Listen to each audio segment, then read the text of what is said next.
Once again, hello, everyone. Welcome in as we starting up our reading of Dracula by Bram Stoker. So, sit back, relax, and enjoy the reading.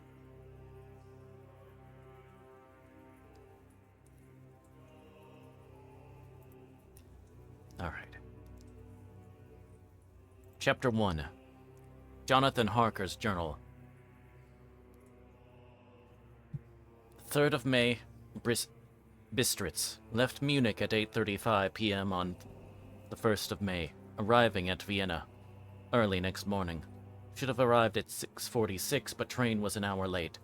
Budapest seems a wonderful place from the glimpse which I got of it from the train, and the little I could walk through the streets. I feared to go very far from the station, as we had arrived late and would start as near the correct time as possible. The impression I had was that they were leaving the west and entering the east. The most western of splendid bridges over the Danube, which is here of noble width and depth, took us among the traditions of Turkish rule. We left in a pretty good time, and came after nightfall to Klausenburg. Here I stopped for the night at the Hotel Royal. I had for dinner, or rather supper, a chicken done up some way with red pepper, which was very good, but thirsty.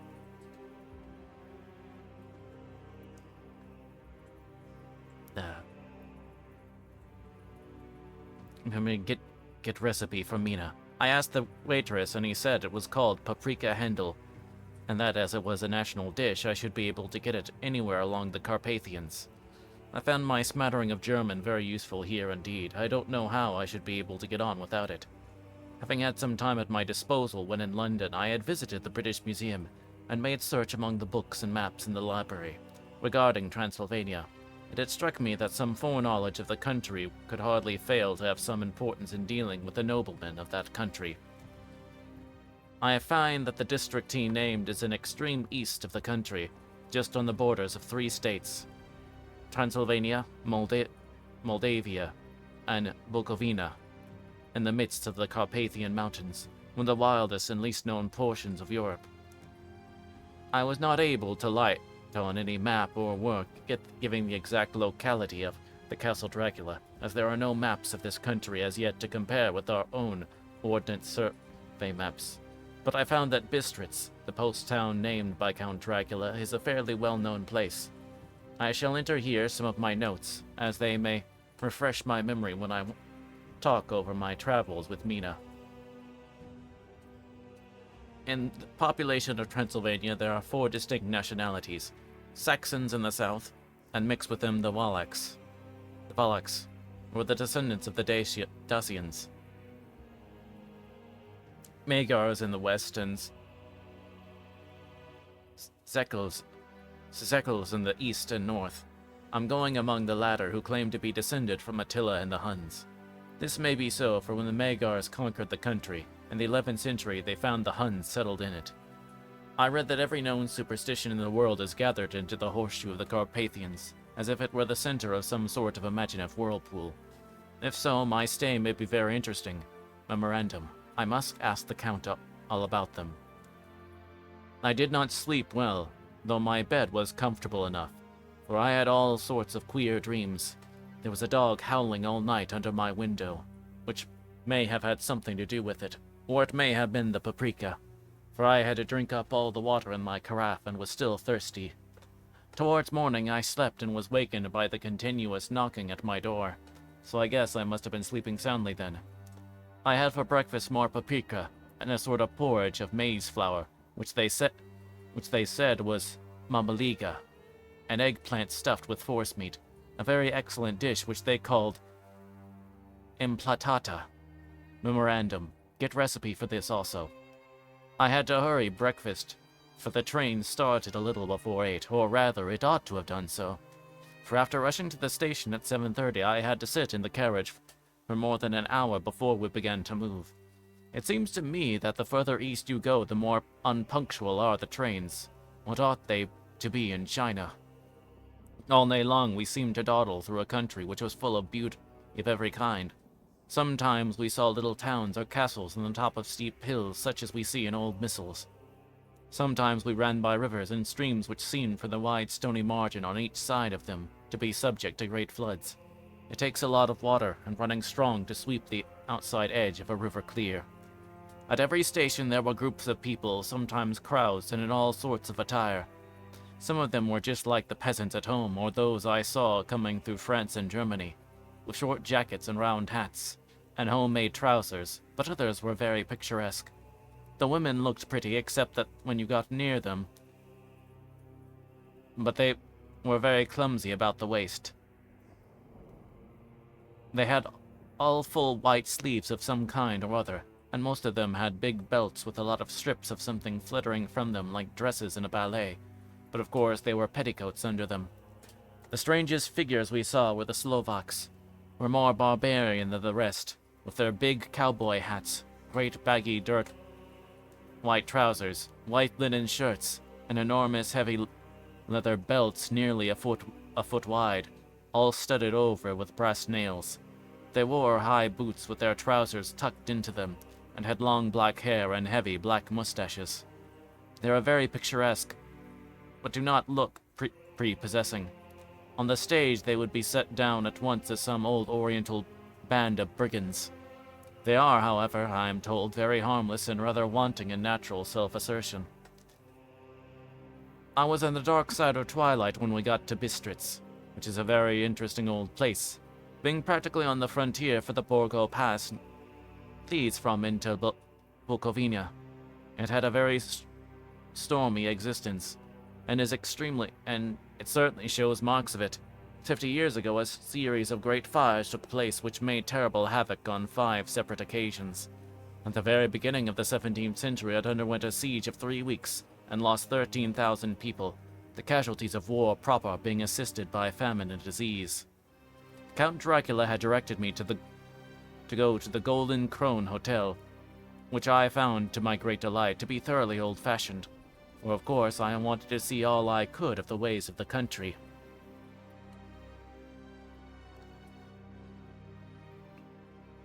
I was evidently expected, so when I got near the door I faced a cheery-looking elderly woman in the usual peasant dress, white undergarment with a long double gown, front and back, of colored stuff fitting almost too tight for modesty. When I came close she bowed and said, "The Englishman?" "Yes," I said, "Jonathan Harker." She smiled and gave me a message to an elderly man in the white shirt sleeves who had followed her to the door. He went, but immediately returned with a letter.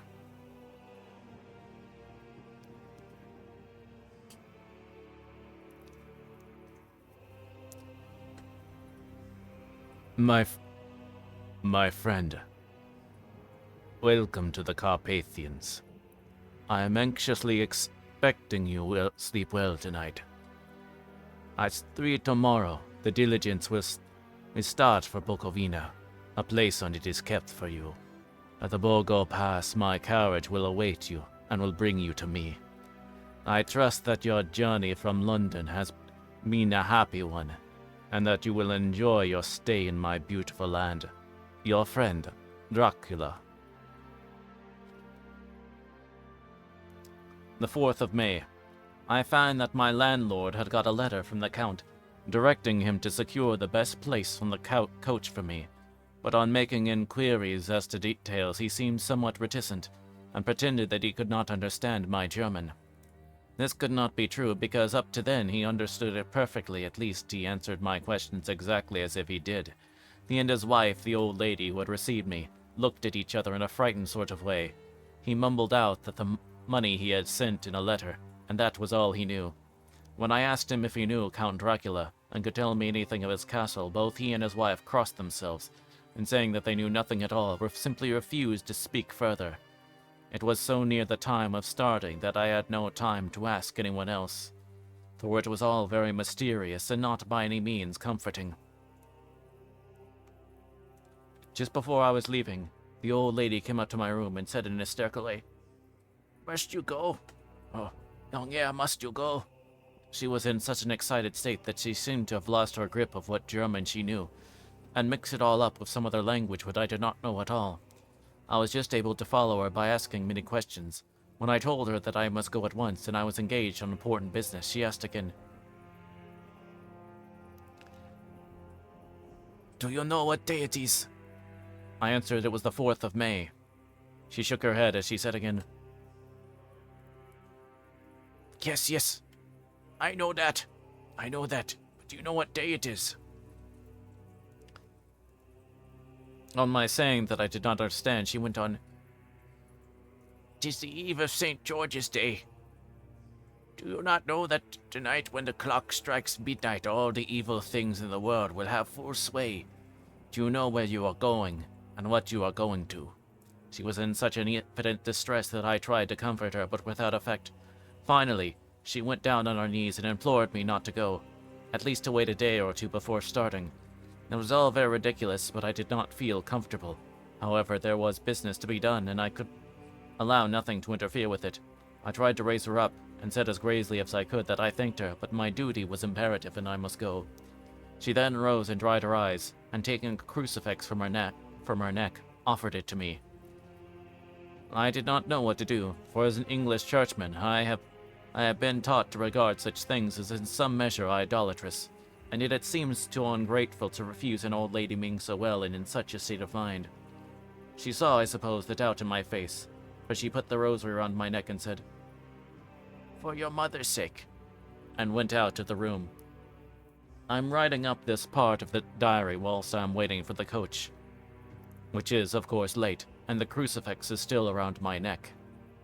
Whether it is the old lady's fear, or the many ghostly traditions of this place, or the crucifix itself, I do not know, but I'm not feeling nearly as easy in my mind as usual. If this book should ever reach Mina before I do, will it bring my goodbye? Here comes the coach. 5th of May. The castle. The grey of the morning has passed, and the sun is high over the distant horizons which seem jagged, whether with trees or hills I know not. For in so far off that big things and little are mixed. I'm not sleepy, and as I am not to be called till I wake, naturally I write till sleep comes. There are many odd things to put down, and lest who reads them may fancy that I dined too well before I left Bistritz. Let me put down my dinner exactly. I dined on what they call rubber steaks, bits of bacon, onion, and beef, seasoned with red pepper, and strung on sticks and roasted over the fire, in simple style of the London cat's meat. The wine was golden Mediash, which produces a queer sting of the tongue, which is, however, not disagreeable. I had only a couple of glasses of this, and nothing else. When I got on the coach, the driver had not taken his seat, and I saw him talking to the landlady. They were evidently talking of me. Every now and then they looked at me, and some of the people who were sitting on the bench outside the door came and listened, and they looked at me, most of them pityingly. I could hear lots of words often repeated, queer words, for there were many nationalities in the crowd, so I quietly got my polyglot dictionary from my bag and looked them out. I must say, they were not cheering to me, for amongst them were Ordog, Satan, Pakol, Hell, Streg Oika, Witch, Vorlok, and Vilkoslak. Both mean the same thing, one being Slovak and the other Serbian for something that is either werewolf or vampire. Memorandum: I must ask the Count about these superstitions. When we started, the crowd round the inn door, which had by this time swelled to a considerable size, all made the sign of the cross and pointed 2 fingers towards me. With some difficulty, I got a fellow passenger to tell me what they meant. He would not answer at first, but on learning that I was English, he explained that it was a charm or guard against the evil eye. This was not very pleasant to me. For me, it's just starting for an unknown place to meet an unknown man, but everyone seemed so kind-hearted, and so sorrowful and so sympathetic that I could not but be touched. I shall never forget the last glimpse which I had of the inn yard and its crowd of picturesque figures. all crossing themselves, as they stood round the wide archway, with its background of rich foliage of oleander and orange trees and green tubs clustered in the center of the yard. Then our driver, whose wide linen drawers covered the whole front of the box seat, Gotza, they called them, cracked his big whip over his 4 small horses which ran abreast, and we set off on our journey. I soon lost sight and recollection of ghostly fears and the beauty of the scene as we drove along. Although I had known the language, or rather languages, which my fellow passengers were speaking, I might not have been able to throw them off so easily. Before us lay a green sloping land full of forests and woods, with here and there steep hills, crowned with clumps of trees or with farmhouses. The blank gable end to the road, there was everywhere a bewildering mass of fruit blossom, apple, plum, pear, cherry, and as we drove by I could see the green grass under the trees spangled with the fallen petals. In and out amongst these green hills of what they call here the Mittelland ran the road, losing itself as we swept round the grassy curve, or was shut out by the straggling ends of pine woods, which here and there ran down the hillside like tongues of flame. The road was rugged, but still we seemed to fly over it with a feverish haste. I could not understand what the haste meant, but the driver was evidently bent on losing no time in reaching Borgo Prund. I was told that this road is in summertime excellent, but that it had not yet been put in order after the winter snows. In this respect, it is different from the general run of roads in the Carpathians, where it is an old tradition that they are not to be kept in too good order. Of old, the hospodars would not repair them, lest the Turk should think that they were preparing to bring in foreign troops, and so hasten the war which was always really at loading point. Beyond the green swelling hills of the Mittelland rose mighty slopes of a forest up to the lofty steeps of the Carpathians themselves. Right and left of us they towered, with the afternoon sun falling full upon them, and bringing out all the glorious colors of this beautiful range, deep blue and purple, in the shadows of the peaks. Green and brown were grass and rock mingled, and an endless perspective of jagged rock and pointed crags, till these were themselves lost in the distance, where the snowy peaks rose grandly. Here and there seemed mighty rifts in the mountains, through which, as the sun began to sink, we saw now and again the white gleam of falling water. One of my companions touched my arm as we swept round the base of a hill, and opened up the lofty snow-covered peaks of a mountain, which seemed as we wound on our serpentine way to be right before us. "Look! It's den Zek. God's seat," and he crossed himself reverently. As we wound our endless way and the sun sank lower and lower behind us, the shadows of the evening began to creep around us. This was emphasized by the fact that the snowy mountain top still held the sunset, and seemed to glow out with a delicate, cool pink. Here and there we passed Czechs and Slovaks, all in picturesque attire, but I noticed the goiter was painfully prevalent. By the roadside were many crosses, and as we swept by, my companions all crossed themselves. Here and there was a peasant man or woman kneeling before a shrine, who did not even turn around as we approached, but seemed in the self-surrender of devotion to have neither eyes nor ears for the outer world. There are many things new to me, for instance, hayricks in the trees, and here and there very beautiful masses of weeping birch, their white stems shining like silver through the delicate green of the leaves.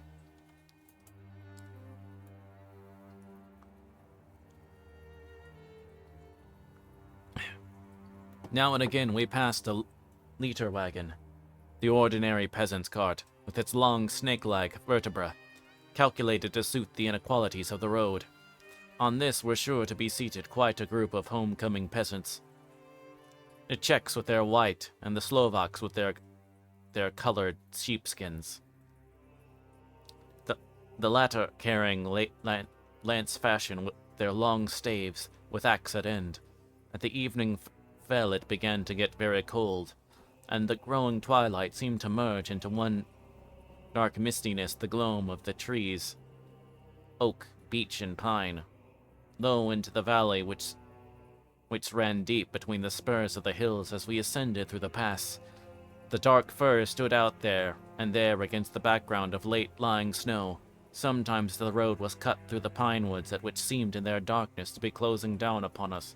Great masses of grayness, which here and there bestrewed the trees, produced a peculiarly weird and solemn effect, which carried on the thoughts and grim fancies engendered early in the evening, when the falling sunset threw into strange relief the ghost-like clouds, which amongst the Carpathians seemed to wind ceaselessly through the valleys. Sometimes the hills were so steep that despite our driver's haste, the horses could go very slowly. I wished to go down and walk up them as we do at home, but the driver would not hear of it. No, he said. Just don't walk here. The dogs are too fierce. And then he added, with what he evidently meant for grim pleasantry, for he looked round to catch the approving smile of the rest, you may have enough of such matters before you go to sleep. The only stop he would make was a moment's pause to light his lamps. When it grew dark, there seemed to be some excitement among the passengers, and they kept speaking to him one after the other, as though urging him to further speed. He lashed the horses unmercifully with his long whip, and with wild cries of encouragement, urged them on to further exertions. Then, through the darkness, I could see a sort of patch of gray light ahead of us, as though there was a cleft in the hills. The excitement of the passengers grew greater.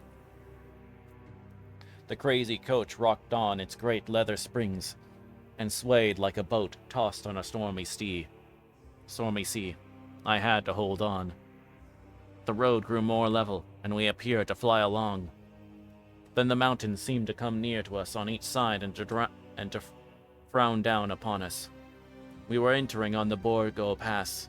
One by one, several of the passengers offered me gifts, which they pressed upon me with an earnestness which would take no denial. They were certainly of an odd and varied kind, but each was given in simple good faith, with a kindly word and a blessing, and some strange mixture of fear-meaning movements which I had seen outside the hotel at Bistritz, the sign of the cross and the guard against the evil eye. Then, as we flew along, the driver leaned forward, and on each side of the passengers, craning over the edge of the coach, peered eagerly into the darkness. It was evident that something very exciting was either happening or expected, but though I asked each passenger, no one would give me the slightest explanation. This state of excitement kept on for some little time, and at last we saw before us the pass opening out on the eastern side. There were dark, rolling clouds overhead, and in the air the heavy, oppressive sense of thunder. It seemed as though the mountain range had separated two atmospheres, and that now we had got to the thunderous one. I was now myself looking out for the conveyance which was to take me to the Count. Each moment I expected to see the glare of lamps through the blackness, but all was dark. The only light was flickering rays of our own lamps, in which the steam from our hard-driven horses rose in a white cloud. We could see now the sandy road, lying white before us, but there was on it no sign of a vehicle. The passengers drew back with a sign of gladness which seemed to mock my own disappointment. I was already thinking what I had best do, when the driver, looking at his watch, said to the others something which I could hardly hear. It was spoken so quietly and in so low a tone I thought it was an hour less than the time. Then turning to me, he spoke in German worse than my own. There is no carriage here. The air is not expected after all. You will now come unto Bukovina and return tomorrow for the next day.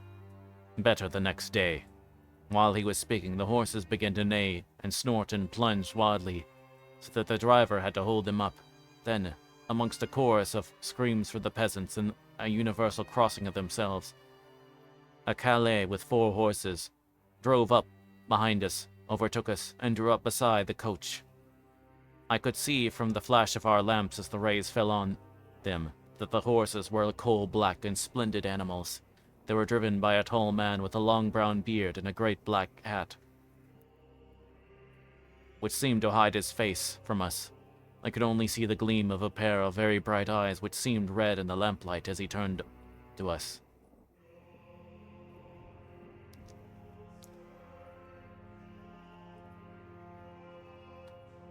He said to the driver, "You are early tonight, my friend." The man stammered in reply, "The English air was in a hurry," to which the stranger replied, "That is why I suppose you wished him to go on to Bukovina. You cannot deceive me, my friend. I know too much, and my horses are swift." As he spoke, he smiled, and the lamplight fell on a hard-looking mouth with very red lips and sharp-looking teeth, as white as ivory. One of my companions whispered to another the line from Burger's Lenore. "Dein die Toten retten schnell," for the dead travel fast. The strange driver evidently heard the words, for he looked up with a gleaming smile. The passenger turned his face away at the same time putting out his 2 fingers and crossing himself. "Give me the air's luggage," said the driver, and with exceeding alacrity, my bags were handed out and put in the calais. Then I descended from the side of the coach, as the calais was close alongside. The driver helped me with a hand which caught my arm in a grip of steel. His strength must have been prodigious. Without a word, he shook his reins. The horse turned, and we swept into the darkness of the pass. As I looked back, I saw the steam from the horses of the coach by the light of lamps, and projected against it figures of my late companions crossing themselves. Then the driver cracked his whip and called to his horses, and off they swept on their way to Bukovina. And as they sank into the darkness, I felt a strange chill, and a lonely feeling came over me, but a cloak was thrown over my shoulders, and a rug across my knees, and the driver said in excellent German, "The night is chill, mynheer, and my master the Count bade take me, and he take all care of you. There is a flask of Slivovitz, the plum brandy of the country, underneath the seat, if you should require it." I did not take any, but it was a comfort to know it was there all the same. I felt a little strangely, and not a little frightened. I think that had there been any alternative, I should have taken it instead of prosecuting that unknown night journey. The carriage went at a hard pace, straight along. Then we made a complete turn, and went along another straight road. It seemed to me that we were simply going over and over the same ground again, and so I took note of some salient point, and found that this was so. I would have liked to have asked the driver what this all meant, but I really feared to do so, for I thought that the places I was, any protest would have had no effect in case there had been an intention to delay. By and by, however, as I was curious to know how much time was passing, I struck a match, and by its flame looked at my watch. It was within a few minutes of midnight. This gave me a sort of shock, for I suppose the general superstition about midnight was increased by my recent experiences. I waited with a sick feeling of suspense. Then a dog began to howl somewhere in the farmhouse far down the road, a long agonized wailing as if from fear. The sound was taken up by another dog, and then another, and another, till borne on the wind from which now sighed softly through the pass, a wild howling began, which seemed to come from all over the country as far as the imagination could grasp it, the gloom of the night. At the first howl, the horses began to strain and rear. The driver spoke to them soothingly, and they quieted down, but shivered and sweated as though after a runaway from sudden fright. Then, far off in the distance, from the mountains on each side of us, began a louder and a sharper howling, that of wolves, which affected both the horses and myself in the same way, for I was minded to jump from the calais and run. All they reared again and plunged madly, so that the driver had to use all his great strength to keep them from bolting. In a few minutes, however, my own ears got accustomed to the sound, and the horses so far became quiet that the driver was able to descend and to stand before them. He petted and soothed them, and whispered something in their ears, as I have heard of horse tamers doing, and with extraordinary effect. For under his caresses they became quite manageable again, although they still trembled. The driver took his seat, and shaking his reins, started off at a great pace. This time, after going to the far side of the pass, we suddenly turned down a narrow roadway which ran sharply to the right. Soon we were hemmed in with trees, which in places arched right over the roadway till we passed on through a tunnel. And again great frowning rocks guarded us boldly on either side. Though we were in shelter, we could hear the rising wind, for it moaned and whistled through the rocks, and the branches of the trees crashed together as we swept along. It grew colder and colder still, and fine powdery snow began to fall, so that soon we and all around us were covered with a white blanket. The keen wind still carried the howling of the dogs. This grew fainter as we went on our way. The baying of the wolves sounded nearer and nearer, as though they were closing round on us from every side. I grew dreadfully afraid, and the horses shared my fear. The driver, however, was not in the least disturbed. He kept turning his head to the left and right, but I could not see anything through the darkness. Suddenly, away on our left, I saw a faint flickering blue flame. The driver saw it at the same moment. He at once checked the horses, and jumping to the ground, disappeared into the darkness. I did not know what to do, the less as the howling of the wolf grew closer. But while I wondered, the driver suddenly appeared again, and without a word took his seat, and we resumed our journey. I think I must have fallen asleep and kept dreaming of the incident, for it seemed to be repeated endlessly, and now looking back, it is like a sort of awful nightmare. Once the flame appeared so near the road that even in the darkness around I could watch the driver's motions. He went rapidly to where the blue flame arose. It must have been very faint, for it did not seem to illuminate the place around it at all, and gathering a few stones formed them into some device, whence there appeared a strange optical effect. When he stood between me and the flame, he did not obstruct it, for I could see its ghostly flicker all the same. This startled me, but as the effect was only momentary, I took it that my eyes deceived me, straining through the darkness. Then for a time there were no blue flames, and as we sped onwards to the gloom with the howling of the wolves around us, as though they were following in a moving circle. At last there came a time when the driver went full afield, then he had yet gone, and during his absence the horses began to treble worse than ever and to snort and scream with fright. I could not see any cause for it, for the howling of the wolves had ceased altogether. But just then the moon, sailing through the black clouds, appeared behind the jagged crest of a beetling, pine-clad rock, and by its light I saw around us a ring of wolves, with white teeth and lolling red tongues, with long sinewy limbs and shaggy hair. They were 100 times more terrible in the grim silence which held them than even when they howled. For myself, I felt a sort of paralysis of fear. It is only when a man feels himself face to face with such horrors that he can understand their true import. All at once the wolves began to howl as though the moonlight had some peculiar effect on them. The horses jumped about and reared, and looked helplessly round with eyes that rolled in a way painful to see. But the living ring of terror encompassed them on every side, for it seemed to me that our only chance was to try to break out through the ring and to aid his approach. I shouted and beat the side of the Calais, hoping by the noise to scare the wolves from the side so as to give him a chance of reaching the trap.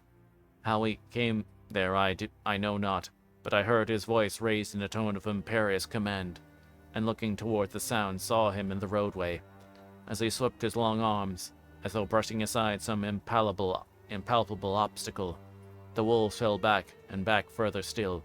Just then a heavy cloud passed across the face of the moon, so that we were again in darkness. When I could see again, the driver was climbing into the Calais, and the wolves disappeared. This was all strange and uncanny, that a dreadful fear came upon me, and I was afraid to speak or move. The time seemed interminable as we swept our way, now in almost complete darkness, for the rolling clouds obscured the moon. Hold on, I need to see how I'm mispronouncing that word.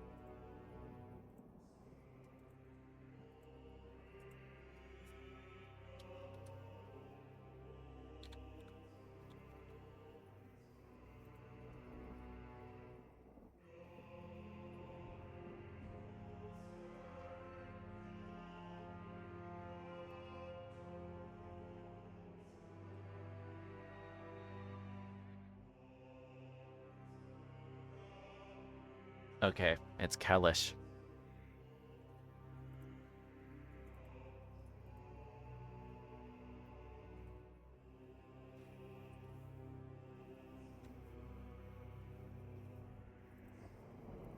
Ahem. We kept on ascending with occasional periods of quick descent, but in the main always ascending. Suddenly I became conscious of the fact that the driver was in the act of pulling up the horses in the courtyard of a vast ruined castle, from whose tall black windows came no ray of light, and whose broken battlements showed a jagged line across the sky. That is the end of chapter 1.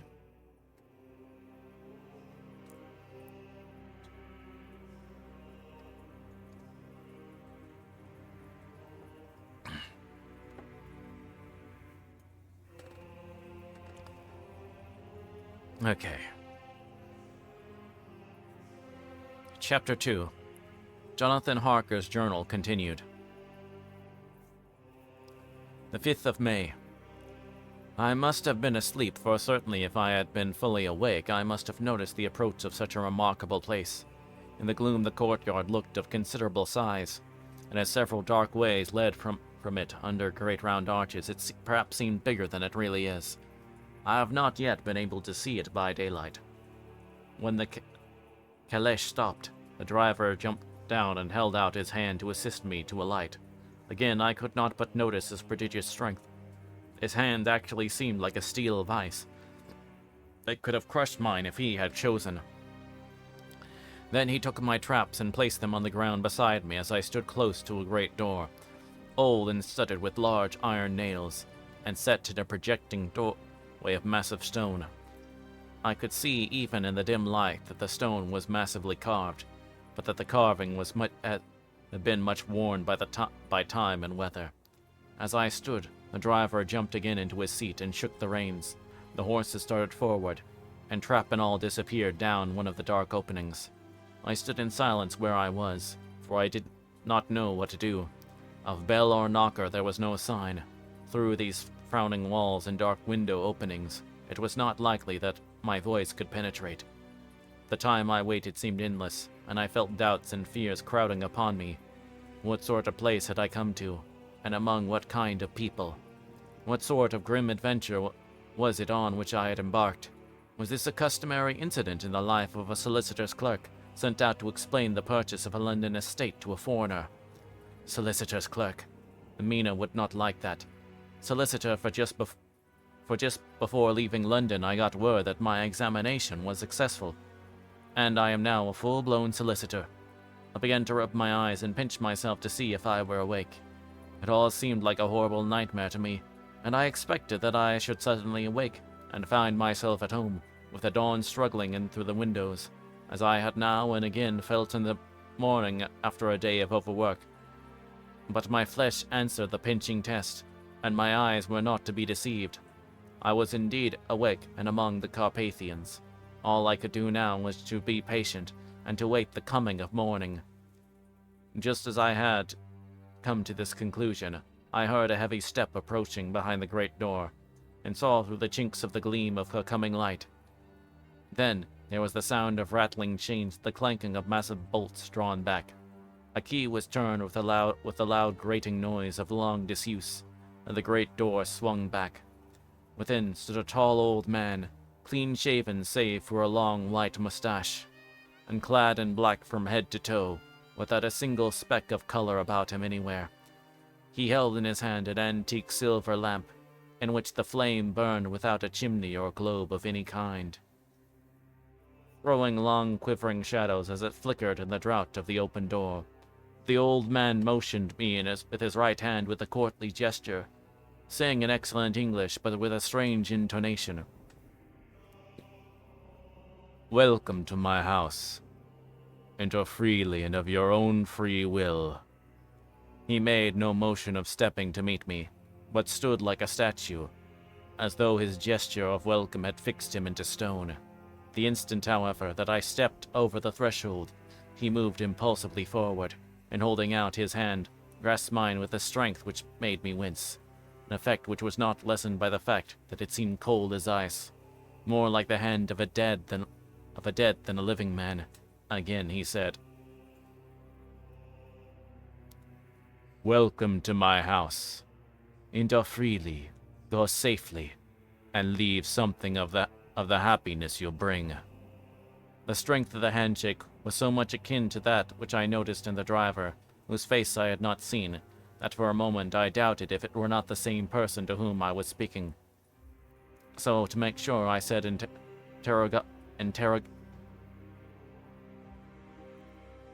interrogatively, "Count Dracula?"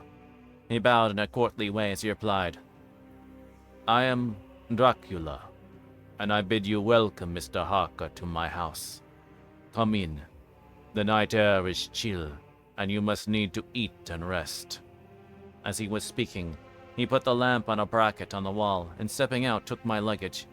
He had carried it in before I could forestall him. I protested, but he insisted. "Nay, sir. You are my guest. It is late, and my people are not available. Let me see to your comfort myself." He insisted on carrying my traps along the passage, and then up a great winding stair, and along another great passage on whose stone floor our steps rang heavily. At the end of this he threw open a heavy door, and I rejoiced to see within a well-lit room in which a table was spread for supper, and on whose mighty hearth a great fire of logs, freshly replenished, flamed and flared. The Count halted, putting down my bags, closed the door, and crossing the room, opened another door, which led into a small octagonal room lit by a single lamp, and seemingly without a window of any sort. Passing through this, he opened another door, and motioned me to enter. It was a welcome sight, for there was a great bedroom well lighted, and warmed with another log fire. Also added, too, but lately, for the top logs were fresh, which sent a hollow roar up the wide chimney. The Count himself left my luggage inside and withdrew, saying before he closed the door, "You will need after your journey to refresh yourself by making your toilet. I trust you will find all you wish. When you are ready, come into the other room, where you will find your supper prepared." The light and warmth of the Count's courteous welcome seemed to have dissipated all my doubts and fears. Having then reached my normal state, I discovered I was half famished with hunger, so making a hasty toilet, I went into the other room. I found supper already laid out. My host, who stood on the one side of the great fireplace leaning against the stonework, made a graceful wave of his hand to the table and said, "I pray you, be seated and sup how you please. You will, I trust, excuse me that I do not join you, but I have dined already, and I do not sup." I handed to him the sealed letter which Mr. Hawkins had entrusted to me. He opened it and read it gravely. Then, with a charming smile, he handed it to me to read. One passage of it at least gave me a thrill of pleasure. "I must regret that an attack of gout, from which malady I am a constant sufferer, forbids absolutely any traveling on my part for some time to come. But I am happy to say I can send a young sufficient substitute, one in whom I have every possible confidence. He is a young man full of energy and talent in his own way, and a very faithful disposition. He is discreet and silent, and has grown into manhood in my service. He shall be ready to attend on you when you will during his stay, and shall take your instructions in all matters." The Count himself came forward and took off the cover of a dish, and I fell to at once an excellent roast chicken, with some cheese and a salad on a bottle of old Tokay, of which I had 2 glasses, as was my supper. During the time I was eating it, the Count asked me questions as to my journey, and I told him by degrees all I had experienced. By this time I had finished my supper, and by my host's desire had drawn up a chair by the fire, and began to smoke a cigar which he offered me, at the same time excusing himself that he did not smoke. I had now an opportunity of observing him, and found him of very marked physiognomy. His face was a very strong aquiline, with high bridge of the thin nose and particularly arched nostrils, with lofty domed forehead, and hair growing scantily around the temples but profuse but profusely elsewhere. His eyebrows were very massive, almost meeting over the nose, and with bushy hair that seemed to curl in its own profusion. The mouth, so far as I could see it under the heavy mustache, was fixed and rather cruel-looking, with peculiar sharp white teeth, and those protruding over the lips, whose remarkable ruddiness showed astonishing vitality in a man of his years. For the rest, his ears were pale, and at the tops extremely pointed. The chin was broad and strong, and the cheeks firm though thin. The general effect was one of extraordinary pallor. Hitherto I had noticed the back of his hands, and as they lay on his knees in the firelight, and they seemed rather white and fine. Seeing them now close to me, I could not but notice that they were rather coarse, broad, with squat fingers. Strange to say that there were hairs in the center of the palm. The nails were long and fine, and cut to a sharp point. As the Count leaned over me, and his hands touched me, I could not repress a shudder. It may have been that his breath was rank, but a horrible feeling of nausea came over me, which, do what I would, I could not conceal. The Count, evidently noticing it, drew back, and with a grim sort of smile, which showed more than he had yet done his protuberant teeth, sat himself down again on his own side of the fireplace. We were both silent for a while, and I looked towards the window. I saw the first dim streak of the coming dawn. There seemed a strange stillness over everything, but as I listened, I heard as if from down below in the valley the howling of many wolves. The Count's eyes gleamed, and he said, "Listen to them, the children of the night.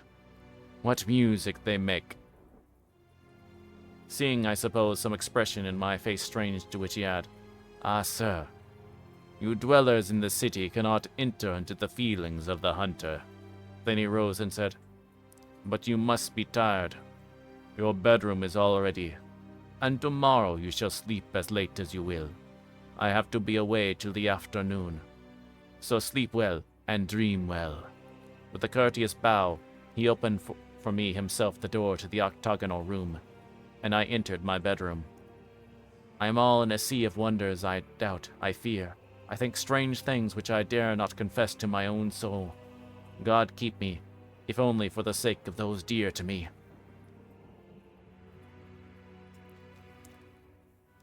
The 7th of May. It is again early morning, but I have rested and enjoyed the last 24 hours. I slept till late in the day and awoke of my own accord.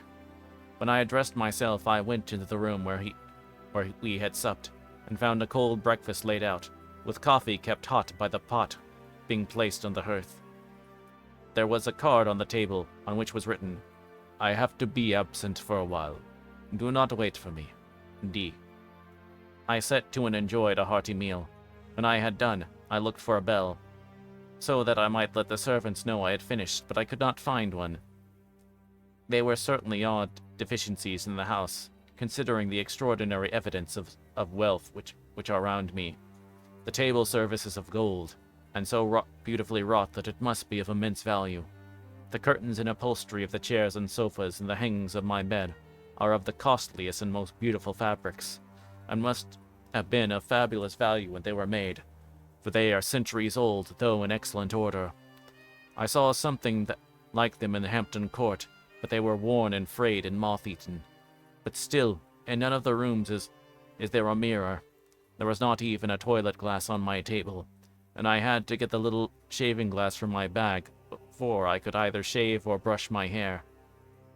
I had not yet seen a servant anywhere, or heard a sound near the castle except the howling of wolves. Some time after I had finished my meal, I do not know whether to call it breakfast or dinner, where it was between 5 and 6 o'clock. When I had it, I looked about for something to read, for I did not like to go about the castle until I had asked the Count's permission. There was absolutely nothing in the room, book, newspaper, or even writing materials. So I opened another door in the room and found a sort of library. The door opposite mine I tried, but found locked.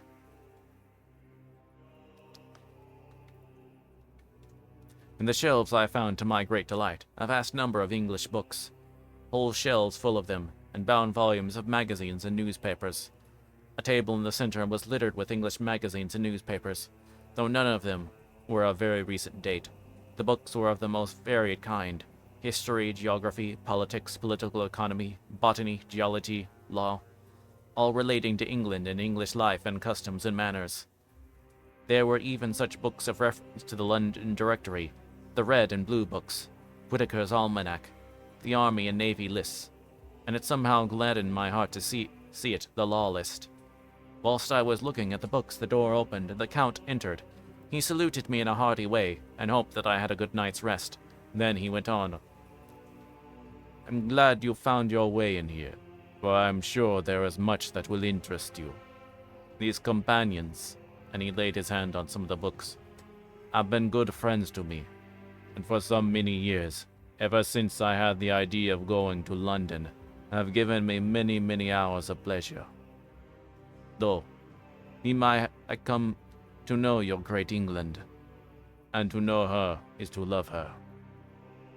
I have longed to go through the crowded streets of your mighty London, to be in the midst of the whirl and rush of humanity, to share its life, its change, its death, and all that makes it what it is. But alas, as yet I only know your tongue through books. To you, my friend, I look that I know it to speak." "But, Count," I said, "you know and speak English thoroughly." He bowed gravely. "I thank you, my friend, for your too flattering estimate. But yet I fear that I am but a little way on the road I would travel. True, I know the grammar and the words, but yet I know not how to speak them." "Indeed," I said, "you speak excellently." "Not so," he answered. "Well I know that, did I move and speak in your London, none there are who would not know. Well I know that, did I move and speak in your London, none there are who would not know me for a stranger. That is not enough for me. Here I am a noble, I am a boyar. The common people know me, and I am master. But a stranger in a strange land, he is no one. Men know him not, and to know not is to care not for. I am content if I am like the rest, so that no man, if he sees me, or pauses in his speaking, or if he hears my words, 'Ah, a stranger.' I have been so long master that I would be master still, or at least that none other should be master of me. You come to me not alone, as agent of my friend Peter Hawkins of Exeter, to tell me all about my new estate in London. You shall, I trust, rest here with me a while, so that by our talking I may learn the English intonation. And I would that you tell me when I make error, even of the smallest in my speaking. I am sorry that I had to be away so long today, but you will, I know, forgive one who has so many important affairs in hand." Of course, I said all I could about being willing, and asked if I might come into that room when I chose. Said, "Yes, certainly," and added, "You may go anywhere you wish in the castle, except where the doors are locked, where of course you will not wish to go. There is a reason that all things are as they are, and did you see with my eyes, and know with my knowledge, you would perhaps better understand." I said I was sure of this, and then he went on, "We are in Transylvania, and Transylvania is not England. Our ways are not your ways, and there shall be to you many strange things. Nay, from what you have told me, of your experiences already, you know something of what strange things there may be." This led to so much conversation, as it was evident that he wanted to talk, if only for talking's sake. I asked him many questions regarding things that had already happened to me, or come within my notice. Sometimes he sheered off the subject, or turned to the conversation by pretending not to understand. but generally he answered all I asked most frankly. Then as time went on, and I had got somewhat bolder, I asked him of some of the strange things of the preceding night, as for instance why the coachman went to the places where he had seen the blue flames. He then explained to me that it was commonly believed that on a certain night of the year, last night in fact, when all evil spirits are supposed to have unchecked sway, a blue flame is seen over any place where treasure has been concealed. That treasure has been hidden, he went on, in the region through which you came last night. There can be but little doubt, for it was ground fought over for centuries by the Wallachians, the Saxons, and the Turk. Why, there is hardly a foot of soil in all this region that has not been enriched by the blood of men, patriots or invaders. In the old days there were stirring times, when the Austrian and the Hungarian came up in hordes, and the patriots went out to meet them, men and women, the aged and the children too, and waited their coming on the rocks above the passes, that they might sweep destruction on them with their artificial avalanches. When the invader was triumphant, he found but little, for whatever there was has been sheltered in the friendly soil. But how, said I, can it have remained so long undiscovered, when there is a sure index to it if men will take the time to look? The Count smiled, and his lips ran back over his gums, and the long, sharp canine teeth showed, and strangely he answered, Because your peasant is at heart a coward and a fool. Those flames only appear on one night, and on that night no man of this land will, if he can help it, stir without his doors. And dear sir, even if he did, he would not know what to do. Why, even the peasant that you tell me of who marked the place of the flame would not know where to look in daylight, even for his own work. Even you would not, I dare be sworn, be able to find these places again. There you are right, I said. I know no more than the dead where even to look for them. Then we drifted into other matters. Okay, we gotta do an ad break, but then we'll be right back. Yes, just 3-minute ad break and then we'll be right back. And I hope my Dracula, my voice is being passable. Okay, so we're gonna go to be right back.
Okay, we're back.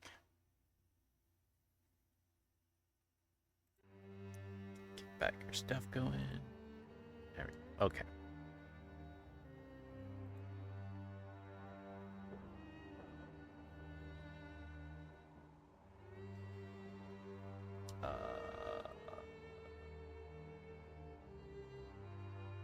Where's thing? Okay, sorry. I lost track of. Okay, we're good. Where were we? Come, he said at last. Tell me of London, and of the houses which you have of the house which you have procured for me. With an apology for my remissness, I went into my own room to get the papers from my bag. Whilst I was placing them in order, I heard a rattling of china and silver in the next room, and as I passed through, noticed that the table had been cleared and lamp lit, for it was by this time deep into the dark. The lamps were also lit in the study or library, and I found the Count lying on the sofa, reading, of all things in the world, an English Bradshaw's Guide. When I came in, he cleared the books and papers from the table, and with him, I went in plans and deeds and figures of all sorts. He was interested in everything, and asked me a myriad of questions about the place and its surroundings. He clearly had studied beforehand all he could get on the subject of the neighborhood, for he evidently at the end knew very much more than I did. When I remarked this, he answered, "Well, my friend, is it not needful that I should? When I go there, I shall be all alone. And my friend Harker Jonathan, pardon me, I fall into my country's habit of putting your patronymic first. My friend Jonathan Harker will not be by my side to correct and aid me. He will be in Exeter, miles away, probably working at papers of law with my other friend Peter Hawkins, so." He went thoroughly into the business of the purchase of the estate at Woodford. When I had told him the facts and got his signature to the necessary papers, and had written a letter with them ready to post to Mr. Hawkins, he began to ask how I had come across so suitably a place. I read to him the notes which I had made at the time, and which I inscribe here.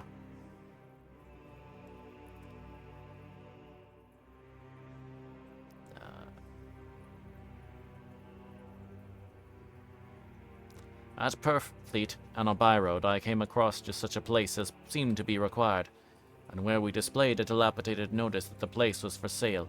It was surrounded by a high wall of ancient structure, built of heavy stones, and it has not been repaired for at least a large number of years. The closed gates are of heavy old oak and iron, all eaten with rust. The estate is called Carfax, no doubt a corruption of the old Quatrefe Ace, as the house is four-sided, agreeing with the cardinal points of the compass. It contains in all some 20 acres, quite surrounded by the solid stone wall above mentioned. And there are many trees on it, which makes it in places gloomy, and there is a deep, dark-looking pond or small lake, evidently fed by some springs, as the water is clear and flows away in a fair-sized stream. The house is very large, and of all periods back, I should say, to medieval times. For one part is of stone immensely thick, with only a few windows high up and heavily barred with iron. It looks like part of a keep, and is close to an old chapel or church. I could not enter it, as I had not the key of the door leading to it from the house, but I had taken with my kodak views of it from various points. The house has been added to, but in a very straggling way, and I can only guess at the amount of ground it covers, which must be very great. There are but few houses close at hand, one being a very large house only recently added to, and formed into a private lunatic asylum. It is not, however, visible from the grounds. When I had finished, he said, "I am glad that it is old and big. I myself am of an old family, and to live in a new house would kill me. A house cannot be made habitable in a day, and after all, how few days go to make up a century. I rejoice also that there is a chapel of old times. We Transylvanian nobles love not to think that our bones may lie amongst the common dead. I seek not gaiety nor mirth, nor the bright voluptuousness of much sunshine and sparkling waters, which please the young and gay. I am no longer young, and my heart, through years of mourning over the dead, is not attuned to mirth. Moreover, the walls of my castle are broken, the shadows are many, and the wind breathes cold through the broken battlements and casements. I love the shade and the shadow, and would be alone with my thoughts when I may. Somehow his words and his look did not seem to accord, or else it was that his cast of face made his smile look malignant and saturnine. Presently, with an excuse, he left me, asking me to pull my papers together. He was some little time away, and I began to look at some of the books around me. One was an atlas which I found open naturally to England, as if that map had been much used. On looking at it, I found in certain places little ring sides, manifestly where his new estate was situated. The other two were Exeter and Whitby on the Yorkshire coast. It was the better part of an hour when the Count returned. "Aha," he said. "Still at your books. Good. But you must not work always.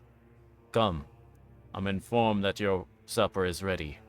He took my arm, and we went into the next room, where I found an excellent supper ready on the table. The Count again excused himself, as he had dined on his being away from home, but he sat as on the previous night, and chatted whilst I ate.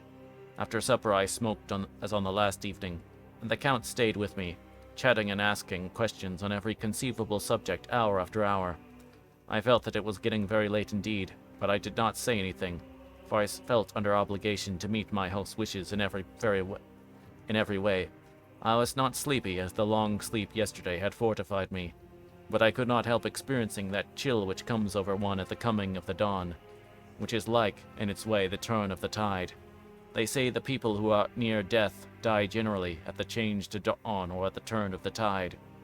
Anyone who has, when tired, and tied as it were to his post, experienced this change in the atmosphere, can we believe it? All at once we heard the crow of the cock coming up with a preternatural shrillness through the clear morning hour. Count Dracula, jumping to his feet, said, "Why, there is morning again. How remiss I am to let you stay up so long. You must make your conversation regarding my dear new country of England less interesting, so I may not forget how time flies by us." And with a courtly bow he quickly left me. I went into my room and drew the curtains, but there was little to notice. My window opened in the courtyard.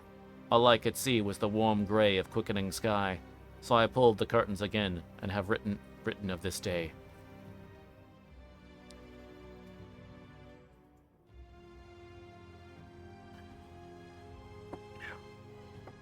The 8th of May. I begin to fear as I wrote in this book that I was getting too diffuse, but now I'm glad that I went into detail from the first, for there is something so strange about this place, and all in it, that I cannot but feel uneasy. I wish I were safe out of it, or that I had never come. It may be that this strange night existence is telling on me, but would that were all. If there were any one to talk with, I could bear it, but there is no one. I have only the Count to speak with, and I fear I am myself the only living soul within the place. Let me be prosaic as far as facts can be. It will help me to bear up, and imagination must not run riot with me. If it does, I am lost. Let me say at once how I stand, or seem to. I only slept a few hours when I went to bed, and feeling that I could not sleep anymore, got up. I had hung my shaving glass by the window, and was just beginning to shave. Suddenly I felt a hand on my shoulder, and heard the Count's voice saying to me, "Good morning." I started for it, and amazed me that I had not seen him, since the reflection of the glass covered the whole room behind me. In starting, I had cut myself slightly, but did not notice it at the moment. Having answered the Count's salutation, I turned to the glass again to see how I had been mistaken. This time, there could be no error, for the man was close to me, and I could see him over my shoulder, but there was no reflection of him in the mirror. The whole room behind me was displayed, but there was no sign of a man in it except myself. This was startling, and coming on top of so many strange things was beginning to increase the vague feeling of uneasiness which I always have when the Count is near me. But at the instant I saw that the cut had bled a little, and the Count was trickling, and the blood was trickling over my chin, I laid down the razor, turning as I did, so half round to look for some sticking plaster. When the Count saw my face, his eyes blazed with a sort of demoniac fury, and he suddenly made a grab at my throat. I drew away, and his hand touched the string of beads which held the crucifix. It made an instant change in him, for the fury passed so quickly that I could hardly believe that it was ever there. "Take care," he said. "Take care in how you cut yourself. It is more dangerous than you think in this country." Then seizing the shaving glass, he went on, "And this is the wretched little thing that has done the mischief. 'Tis a foul bauble of man's vanity. Away with it." And opening the window with one wrench of his terrible hand, he flung out the glass, which was shattered into 1,000 pieces on the stones of the courtyard below. Then he withdrew without a word. It was very annoying, for I did not see how I'm to shave, unless in my watch case or at the bottom of the shaving pot, which is fortunately of metal. When I went to the dining room, breakfast was prepared, for I could not find the Count anywhere, so I breakfasted alone. It is strange that as yet I have not seen the Count eat or drink. He must be a very peculiar man. After breakfast I did a little exploring in the castle. I went out on the stairs and found a room looking towards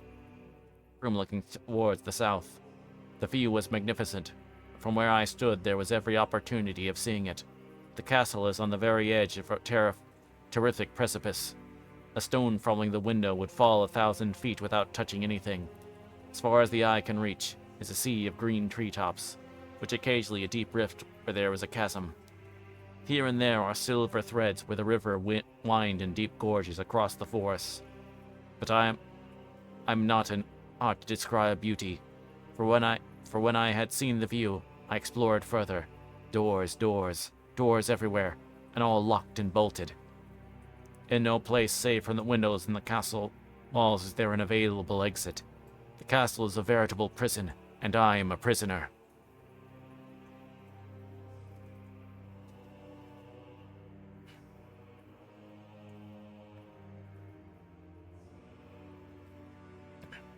Chapter 3.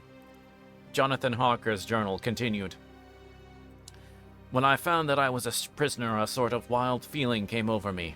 I rushed up and down the stairs, trying every door and peering out of every window I could find, but after a little the conviction of my helplessness overpowered all other feelings. When I look back after a few hours, I think I must have been mad for the time, for I behaved much like a rat does in a trap. When, however, the conviction had come to my mind that I was helpless, I sat down quietly as I have ever done anything in my life. I began to think over what was best to be done. I am thinking still, and as yet have come to no definite conclusion. Of one thing only am I certain, that it is no use making my ideas known to the Count. He knows well that I am imprisoned, and as he has done it himself, and has doubtless his own motives for it, he would only deceive me if I trusted him fully with the facts. So far as I can see, my only plan will be to keep my knowledge and my fears to myself, and my eyes open. I am, I know, either being deceived like a baby by my own fears, or else I am in desperate straits. And if the latter be so, I need, and shall need, all my brains to get through. I had hardly come to this conclusion when I heard the great door below shut, and knew that the Count had returned.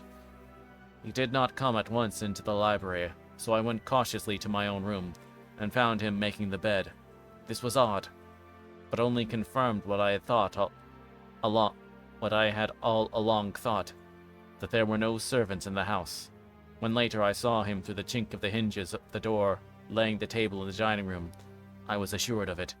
For if he does himself all these menial offices, surely it is proof that there is no one else in the castle. It must have been the Count himself who was the driver of the coach that brought me here. This is a terrible thought, for if so, what does it mean that he could control the wolves, as he did, by only holding up his hand for silence? How was it that all the people at Bistritz and on the coach had some terrible fear for me? What meant the giving of the crucifix, of the garlic, of the wild rose, and of the mountain ash? Bless that good woman who hung the crucifix round my neck, for it is a comfort and a strength to me whenever I touch it.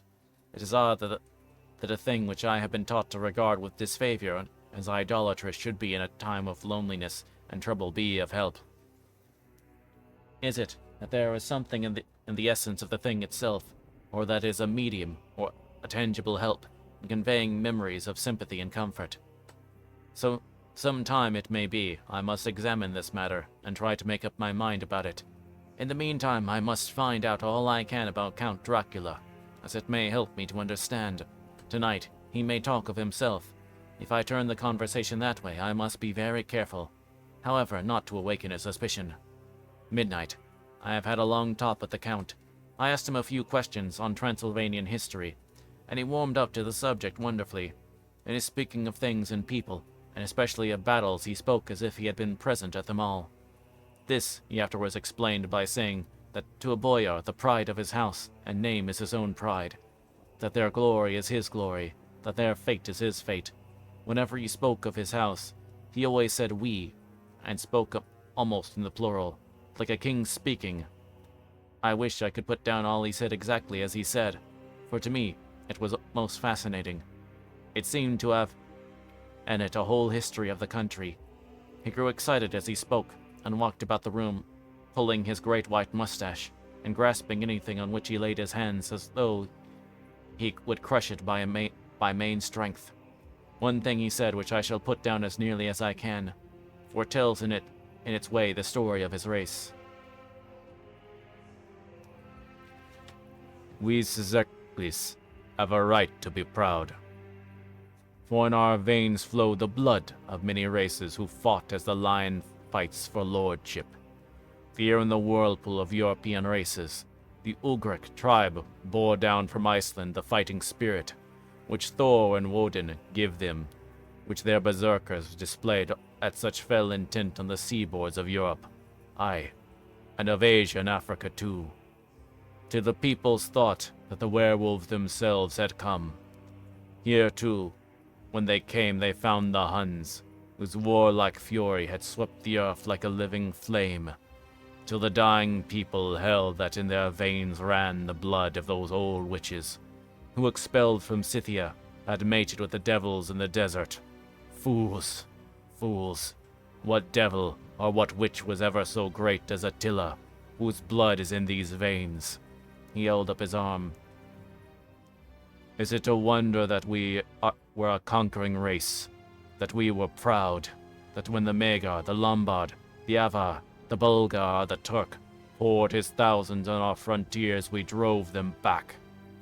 It is as strange that when Apad and his legions swept through the Hungarian fatherland, he found us here when he reached the frontier, that the Hunfugalalas was completed there, and when the Hungarian flood swept eastward, the Szekels were claimed as a kindred by the victorious Magyars, and to us for centuries we trusted the guarding of the frontier of Turkeyland. Aye, and more than that, endless duty of the frontier guard, for as the Turks say, water sleeps, and the enemy is sleepless. Who more gladly than we throughout the four nations received the bloody sword, or at its warlike call, flocked quicker to the standard of the king? When we redeemed that great shame of my nation, the shame of Kosovo, when the flags of Wallach and Magyar went down beneath the crescent, who was it but one of my own race, who, as Voivod, crossed the Danube and beat the Turk on his own ground? This was a Dracula indeed. Woe was it that his own unworthy brother, when he had fallen, sold his people to the Turk, and brought the shame of slavery on them. Was it not this Dracula, indeed, who inspired that other of his race were in a later age again and again brought his forces over the great river into Turkeyland, who, when he was beaten back, came again and again, though he had to come alone from the bloody field where his troops were being slaughtered, since he knew that he alone could ultimately triumph. They said that he thought only of himself. Bah! What good are peasants without a leader? Where ends the war without a brain and heart to conduct it? Again, when after the Battle of Mohacs, we threw off the Hungarian yoke, we of the Dracula blood were amongst their leaders, for our spirit would not brook that we were not free.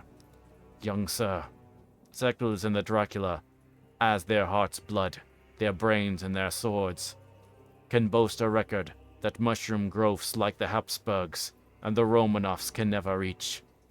The warlike days are over.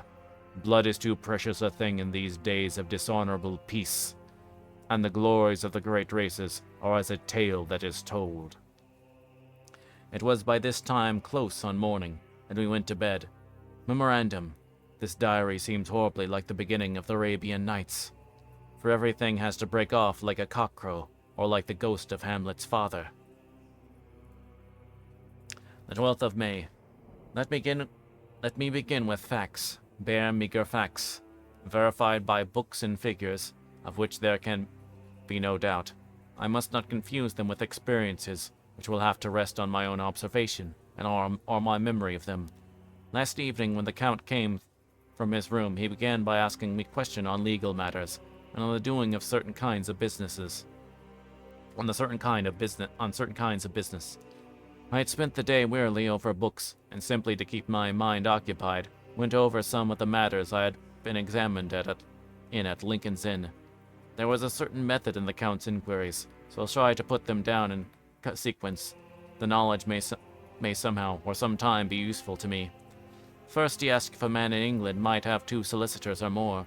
I told him he might have a dozen if he wished, but that it would be not wise to have more than one solicitor engaged in one transaction, as only one could act at a time, and that a change would be certain to mitigate against his interest. He seemed thoroughly to understand, and went on to ask if there be any practical difficulty in having one man attend, say, to banking, and another to looking after shipping, in case local help were needed in a place far from home of the banking solicitor. I asked to explain more fully, so I might not by any chance mislead him, so he said, I shall illustrate. Your friend and mine, Mr. Peter Hawkins, from under the shadow of your beautiful cathedral at Exeter, which is far from London, buys from me, through your good self, my place at London. Good. Now hear me say frankly, lest you should think it strange that I have sought the services of one so far from London instead of someone resident there, that my motive was that no local interest might be served, save my wish only, and as one of London residents might, perhaps, have some purpose of himself or friend to serve. I went thus afield to seek my agent, whose labor should be only to my interest. Now suppose I, who have much of affairs, wish to ship goods, say, to Newcastle, or Durham, or Harwich, or Dover, might it not be that it could be with more ease be done by consigning to one in these ports? I answered that certainly it would be most easy, but that we solicitors had a system of agency for one another, so that the local work could be done locally on instruction from any solicitor, so that the client, simply placing himself in the hands of one man, could have his wishes carried out by him without further trouble. But, said he, I could be at liberty to direct myself. Is it not so? Of course, I replied. Such is often done by men of business, who do not like the whole of their affairs to be known by any one person. Good, he said, and then went on to ask about the means of making consignments and the forms to go through, and of all sorts of difficulties which might arise, but by forethought could be guarded against. I explained all these things to him to the best of my ability, and he certainly left me under the impression that he would have made a wonderful solicitor, for there was nothing that he did not think or foresee, for a man who was never in the country, and who did not evidently do much in the way of business. His knowledge and acumen were wonderful. When he had satisfied himself on these points of which he had spoken, I had verified as well as I could by the books available. He suddenly stood up and said, "Have you written since your first letter to our friend, Peter Hawkins, or to any other?"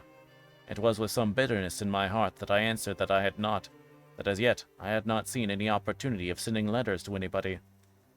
"Then write now, my young friend," he said, laying a heavy hand on my shoulder. "Write to our friend, and to any other, and say, if it will please you, that you shall stay with me until a month from now." "Do you wish me to stay so long?" I asked, for my heart grew cold at the thought. "I desire it much. Nay, I will take no refusal. When your master-employer, what you will, engage that someone should come on his behalf, it was understood that my needs were to be consulted. I have not stinted, is it not so?" What could I do but bow my acceptance? It was Mr. Harkin's interest, not mine, and I had to think of him, not myself, and besides, while Count Dracula was speaking, there was that in his eyes and his bearing which made me remember that I was a prisoner, and that if I wished it, I could have no choice. The Count saw his victory in my bow, and his mastery in the trouble of my face, for he began at once to use them, but in his own smooth, restless way. "I pray you, my good young friend, that you will not discourse of things other than business in your letters. It will doubtless please your friends to know that you are well, and that you look forward to getting home to them. Is it not so?" As he spoke, he handed me 3 sheets of notepaper and 3 envelopes. They were all of the thinnest foreign post, and looking at them, then at him, and noticing his quiet smile, with the sharp canine teeth lying over the red underlip, I understood as well as if he had spoken that I should be more careful when I wrote, for he would be able to read it. So I determined to write only formal notes now, but to write fully to Mr. Hawkins in secret, and also to Mina.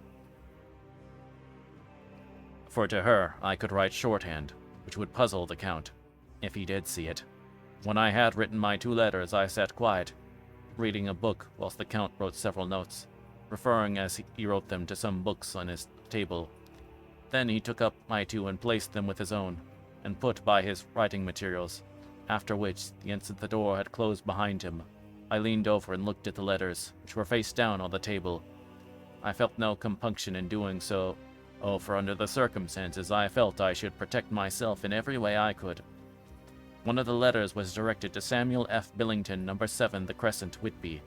Another to Herr Lieutenant Varna. The third was to Kotz and Company, London, and the fourth to Herren, Kolbstock, and Bilruth, bankers, Budapest. The second and fourth were unsealed. I was just about to look at them when I saw the door handle move. I sank back into my seat, having just had time to resume my book before the Count, holding still another letter in his hand, entered the room. He took up the letters on the table and stamped them carefully, and then turning to me said, "I trust you will forgive me, but I have much work to do in private this evening.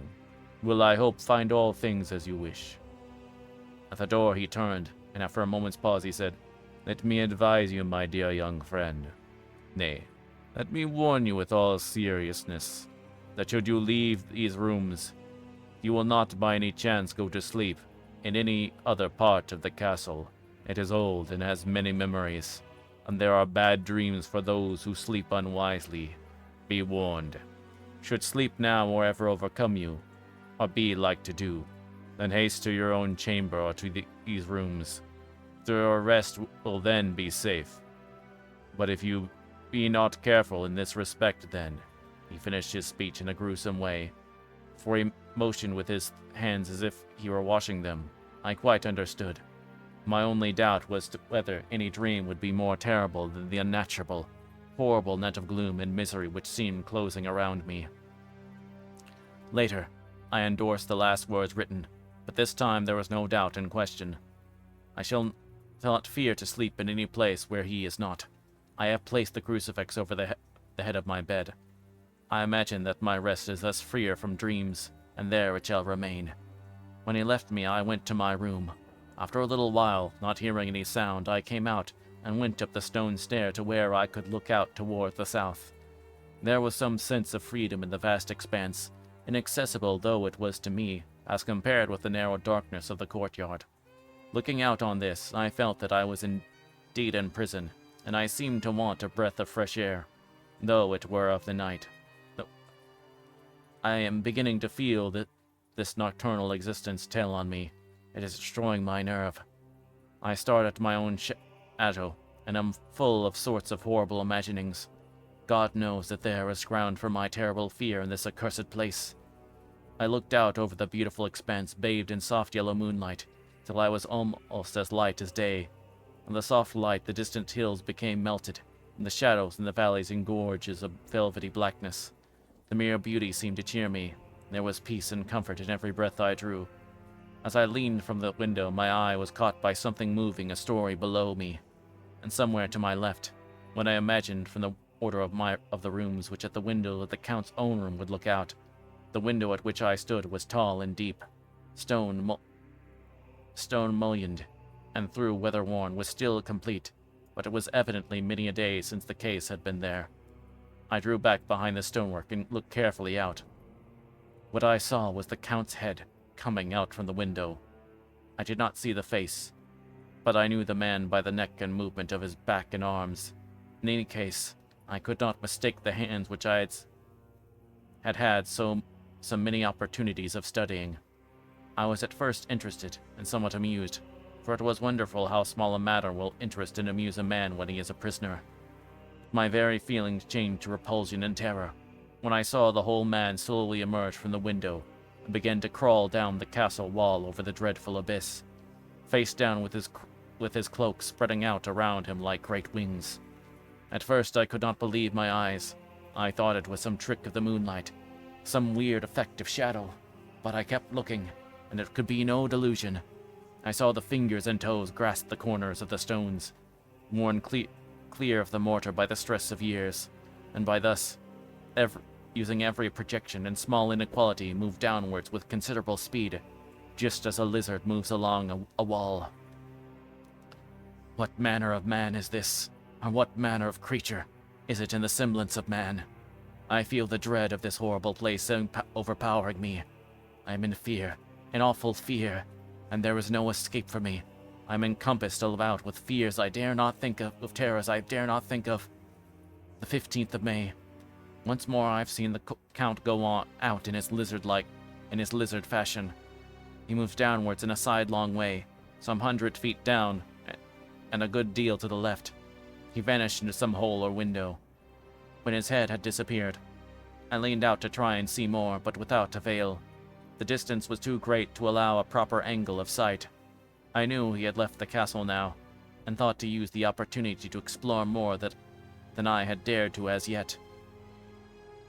I went back to the room, and taking a lamp, tried all the doors.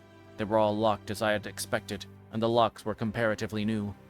But when I went down the stone stairs to the hall where I had entered originally, I found I could pull back the bolts easily enough and unhook the great chains.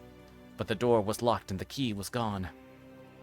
And that key must be in the Count's room.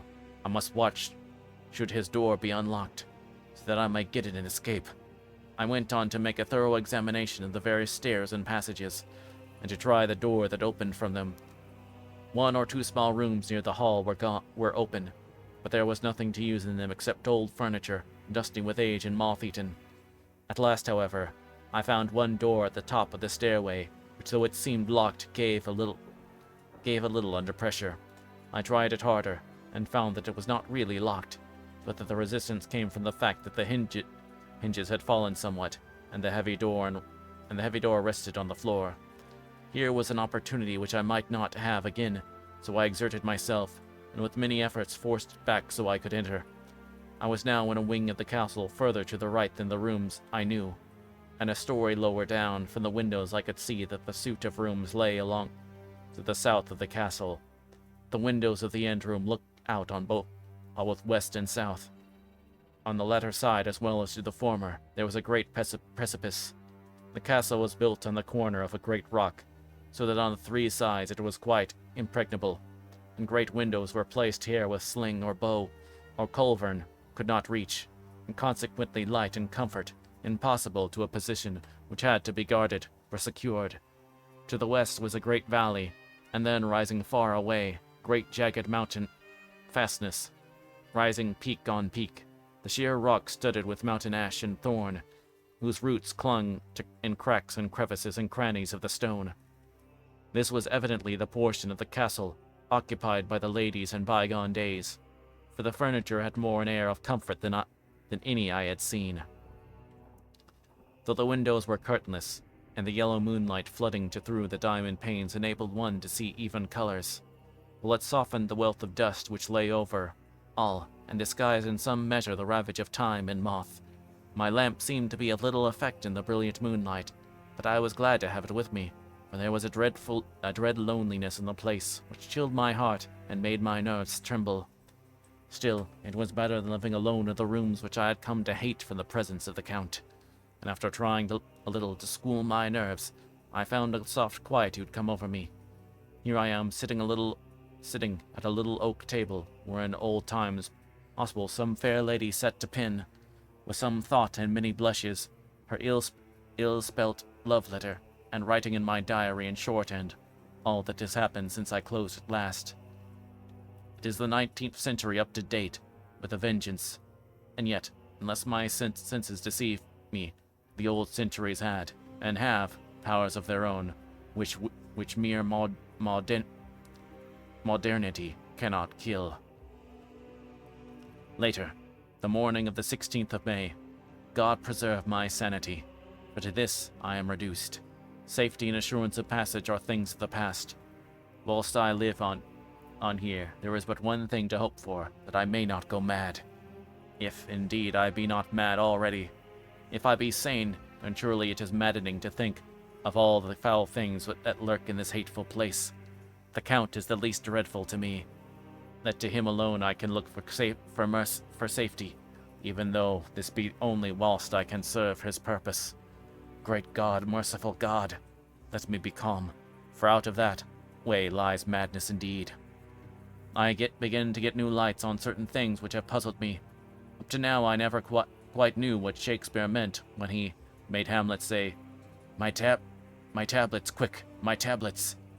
'Tis meet that I put it down, etc., for now feeling as though my own brain were unhinged, or as if the shock had come which must end in its undoing.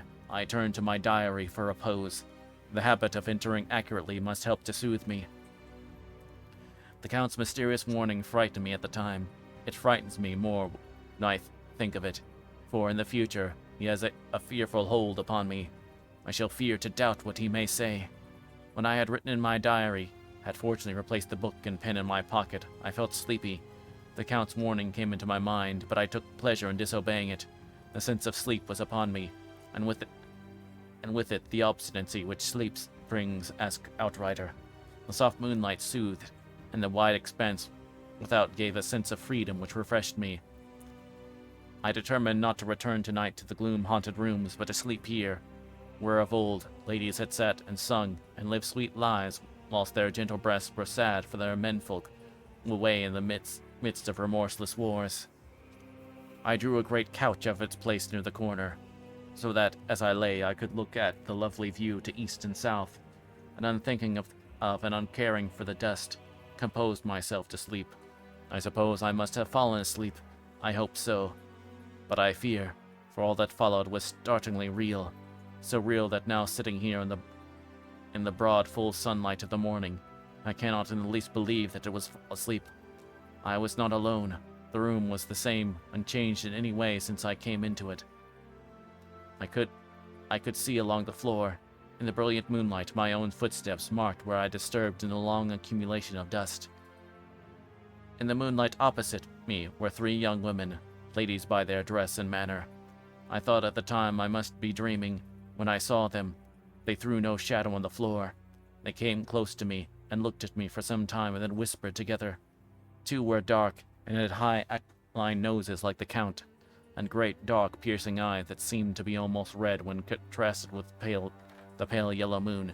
The other was fair as can be, with great masses of golden hair and eyes like pale sapphires. I seemed somehow to know her face, and to know it in connection with some dreary fear, but I could not recollect at the moment how or where. All three had brilliant white teeth that shone like pearls against the ruby of their voluptuous lips. There was something about them that made me uneasy, some longing, and at the same time some deadly fear. I felt in my heart a wicked burning desire that they would kiss me with those red lips. It is not good to note this down, lest some day it should meet Mina's eye and cause her pain, but it is the truth. They whispered together, and when they all three laughed, such a silvery musical laugh, but as hard as though the sound never could have come through the softness of human lips. It was like the intolerable tingling sweetness of water glasses when played on by a cunning hand.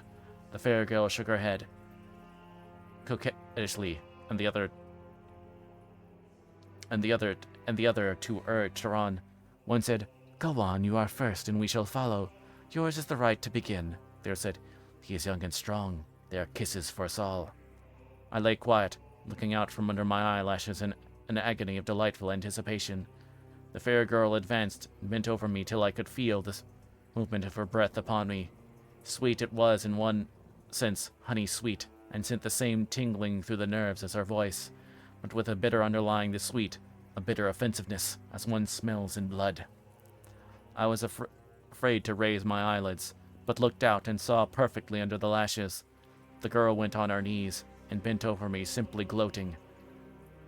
There was a deliberate voluptuousness which was both thrilling and repulsive, and as she arched her neck, she actually licked her lips like an animal, till I could see in the moonlight the moisture shining on the scarlet lips and on the red tongue as it lapped the white, sharp teeth. Lower and lower went her head, as the lips went below the range of my mouth and chin and seemed to fasten on my throat. Then she paused, and I could hear the churning sound of her tongue as it licked her teeth and lips. I could feel the hot breath on my neck. Then the skin of my throat began to tingle as one's flesh does when the hand that is to tickle it approaches nearer, nearer. I could feel the soft, shivering touch of the lips on the super-sensitive skin of my throat, and the hard dents of two sharp teeth just touching and pausing there. I closed my eyes in languorous ecstasy and waiting with beating heart. But that instant, another sensation swept through me as quick as lightning. I was conscious of the presence of the Count, and of his being as if lapped in a storm of fury. As my eyes opened involuntarily, I saw his strong hand grasp the slender neck of the fair woman, and with giant's power draw it back. The blue eyes transformed with fury, the white teeth champing with rage, and the fair cheeks blazing red with passion. But the Count, never did I imagine such wrath and fury even to the demons of the pit. His eyes were positively blazing. The red light in them was lurid, as if the flames of hellfire blazed behind them. His face was deathly pale, and the lines of it were hard like drawn wires. The thick eyebrows that met over the nose now seemed like a heaving bar of white-hot metal. With a fierce sweep of his arm, he hurled the woman from him, and then motioned to the others, as though he were beating them back. It was the same imperious gesture that I had seen used to the wolves, in a voice which, though low and almost in a whisper, seemed to cut through the air and then ring in the room. He said, "How dare you touch him, any of you? How dare you cast eyes on him when I had forbidden it? Back, I tell you. This man belongs to me. Beware how you meddle with him, or you'll have to deal with me." The fair girl, with a laugh of rabid coquetry, turned to answer him. "You yourself never loved. You never love." On this the other women joined, and such a mirthless, hard, soulless laughter rang through the room that it almost made me faint to hear it. It seemed like the pleasure of fiends. Then the Count turned, after looking at my face attentively, and said in a soft whisper, "Yes, I too can love. You yourselves can tell it from the past. Is it not so? Well, now I promise you that when I am done with him you shall kiss him at your will. Now go, go. I must awaken him, for there is work to be done." Are we having nothing tonight? Said one of them, with a low laugh as she pointed to the bag which he had thrown upon the floor, and which moved as though there was some living thing in it. For answer, he nodded his head, when the woman jumped forward and opened it. If my ears did not deceive, there was a gasp and low wail, as of a half-smothered child. The women closed around, whilst I was aghast with horror, for as I looked, they disappeared, and with them the dreadful bag. There was no door near them, and they could not have passed me without my noticing. They simply seemed to fade into the rays of the moonlight, and pass out through the window, for I could see outside the dim, shadowy forms for a moment before they entirely faded away. Then the horror overcame me, and I sank down unconscious.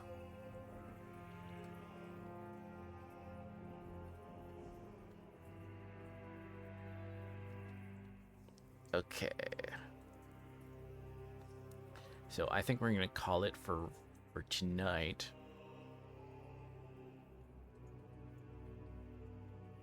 Because my throat's feeling a little rough from that.